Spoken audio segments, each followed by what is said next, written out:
પાટણ બાળ તસ્કરીનો રેલો પહોંચ્યો બનાસકાંઠા કાંકરેજના થરામાં આવેલી સંસ્કાર હોસ્પિટલ ખાતે નોકરી કરતો રૂપસિંહ ઠાકોરની પોલીસે કરી અટકાયત। સંસ્કાર હોસ્પિટલના ડોક્ટર મોહસિન ખાંચી જોડે જાણવા મળ્યું રૂપસિંહ ઠાકોર છેલ્લા 1 વર્ષથી સંસ્કાર હોસ્પિટલમાં કરતો હતો નોકરી।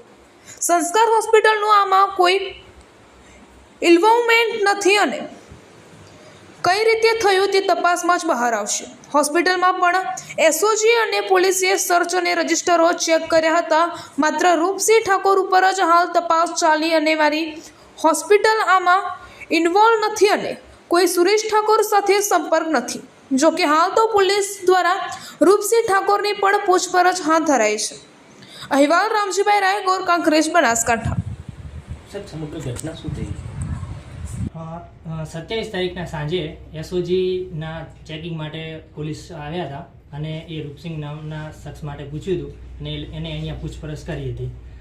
એ દિવસે પૂછપરછમાં એ લોકોએ એના લેબર રજિસ્ટર, ઓપીડી રજિસ્ટર ને એ બધું અહીંયા ચેકિંગ માટે એ લોકો ચેક કરીને ગયેલા છે અને એમાં કોઈ એ લોકોને એવું કંઈ પુરાવો કે એવું કશું મળેલું નથી અને એને પૂછપરછ માટે આગળ લઈ ગયેલા હતા 27 તારીખે। સાહેબ, હાલ પોલીસે કાર્યવાહી કરી છે, હોસ્પિટલમાં કંઈ ચેક કર્યું? હોસ્પિટલમાં એ લોકોએ લેબર રજિસ્ટર, ઓપીડી રજિસ્ટર ને એ બધું ડોક્યુમેન્ટ બધા ચેક કરીને ગયેલા છે। સાહેબ, આરોપ છે કે બાળ તસ્કરી થઈ છે, અહીં હોસ્પિટલમાં થઈ છે કે બહારથી? તમને અહીંયા જે આરોપ એના પર લાગેલો છે કે બાળ તસ્કરીમાં એ ઇન્વોલ્વમેન્ટ છે, તો એનું એને ક્યાં કઈ રીતે ઇન્વોલ્વમેન્ટ છે અને એ બધું અત્યારે અમને કશું ખબર નથી।